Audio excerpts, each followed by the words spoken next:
कपड़े धोने वाली बहू। शादी के पहले से ही विभा को कपड़े धोने का बड़ा शौक था। कभी नल के नीचे तो कभी तालाब के पास। अरे मेरी नीली वाली लुंगी नहीं दिख रही है। विभा की अम्मा, कहाँ रखी है लुंगी? अरे वो तो विभा ने परसों ही धोकर रखी थी आपकी अलमारी में, देखो वहीं होगी। वो ना मैंने आज धो दी, मुझे लगा कि गंदी हो गई होगी।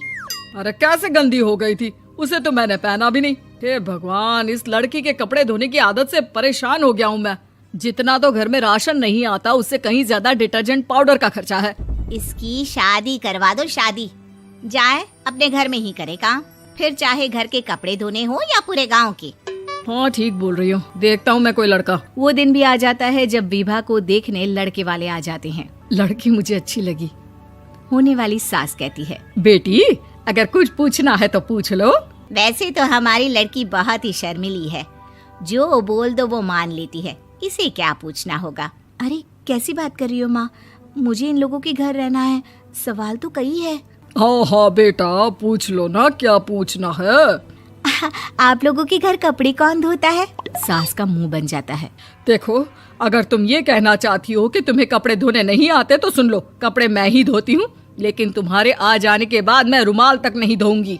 अरे चुप रहना भाग्यवान, बहू बेचारी घर आई नहीं, उसे डराना शुरू कर दिया। वो क्या है ना बिटिया, अभी तक तो ये कल्लू की माँ ही धोती थी, लेकिन अब तुम्हारे पापा तो दहेज में वॉशिंग मशीन देंगे ही। तभी विभा की माँ बोल पड़ती है, सवाल भी पूछा तो क्या। वैसे भाई साहब, मशीन की तो फिर भी कपड़े धोने की कैपेसिटी होती है। मतलब जो बिटिया दे रहे हैं ना विभा, इसे कपड़े धोने का बहुत शौक है। ये आप लोगों के क्या, आस पड़ोस गांव मोहल्ले सबके कपड़े धो दे और उफ तक ना करे। बाहर देखा नहीं आपने कितने कपड़े सूख रहे हैं? सब हमारी बिटिया ने ही तो धोए हैं। बस भी करो ना माँ, शर्म आ रही इतनी तारीफ सुनकर। और तो और एक दाग निकाल कर दिखाओ तो मान जाओ। हाँ अच्छा, माफ करना बेटा, मैंने गलत समझा। हमें तो रिश्ता बहुत पसंद है। और ऐसे जुड़ जाता है रिश्ता कपड़े धोने का शौक रखने वाली विभा का। उसकी शादी हो जाती है कोयला फैक्ट्री में काम करने वाले कल्लू के साथ। शादी के बाद अचानक विभा चिल्लाती हुई सास के पास आती है। सासू माँ, अरे सासू माँ कहाँ है आप? ये तो धोखा है, धोखा दिया आप लोगों ने मुझे। इसे ससुर के चक्कर के बारे में पता चल गया। अरे तो उसमें तुझे क्यों धोखा मिला है? अरे नल में पानी नहीं आता, कपड़े कैसे कब धुलेंगे? अच्छा, तू पानी नहीं आ रहा उसकी बात कर रही है। तो आपने क्या सोचा? कुछ नहीं। अच्छा, तेरी माँ ने कहा था कि कपड़े धोने का शौक है तुझे, याद आया मुझे।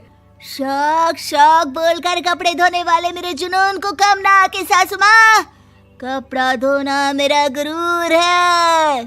तभी पति भी वहाँ आ जाता है। अभी मैंने इसे सनी देओल की फिल्म दिखाई है, उसी के डायलॉग मार रही है माँ। अच्छा सुन, साफ साफ बता रही हूँ, पानी सुबह 4 से 6 और शाम को 10 से 12 आता है, समझी? विभा टाइमिंग सुनकर हैरान हो जाती है। ये क्या भूतों का मोहल्ला है? सुबह 4 बजे उठकर कौन कपड़े धोता है? 4 बजे टंकी में पानी जाता है, फिर सारा दिन धोना ना, किसने मना किया? अरे कैसी बात कर रही हैं? 200 लीटर की टंकी में कितने कपड़े धो लूंगी मैं? सुबह ही उठ जाऊंगी मैं। अब क्या था, विभा सुबह 4 से लेकर रात के 12 बजे तक कपड़े ही धोती रहती। एक रोज सास पड़ोस से निकलकर कहीं जा रही होती है कि साथ वाली कहती है, हाँ कल्लू की माँ, जरा ये बताओ कि 2 साड़ी है, 2 ब्लाउज और एक पेटीकोट और एक नाड़े वाला लंबा कच्छा। हाँ तो? अरे तो क्या, कितना लोगी धुलाई ये बताओ। धोबन दिख रहे हैं हम क्या? हमारे पति सरकारी नौकरी से अभी रिटायर हुए हैं और बेटा सुपरवाइजर है कोयला फैक्ट्री में। धोबन समझ रखा है हमें? हाय रे कल्लू की अम्मा, माफ कर दो, वो तो मोहल्ले में यही सब बता रहे थे कि तुमने बहू को कपड़ा धुलवाने के काम में लगा दिया है। सास को पड़ोसन की बात सुनकर गुस्सा आ जाता है। वो घर पहुंचती है जहां घर के बाहर ही इतने सारे कपड़े सूख रहे होते हैं जितने कि किसी धोबन के घर पर। अरे ओ कल्लू की दुल्हन, बाहर निकल। माँ जी यहीं आ जाओ, बाथरूम में चादर धो रहे हैं हम। अरे अभी हम धोते हैं, तुमको बाहर निकलो। ये आस पड़ोस वाले बोल रहे हैं कि हम बहू से कपड़े धुलवा कर उसे कपड़ा धोने वाली बना दिए हैं। अरे छोड़ो ना माँ जी, किन लोगों की बातों में आती हो? आस पास के लोगों का तो काम ही होता है कि वो किसी तरह सास बहू को लड़ा दे। बहू सारे घर के कपड़े धोती है, ये क्या कम है? बोलिए। सास को भी लग जाता है कि वो बहू का ये सनकीपन नहीं छुड़वा सकती, इससे अच्छा है कि खुद ही चुप हो जाए।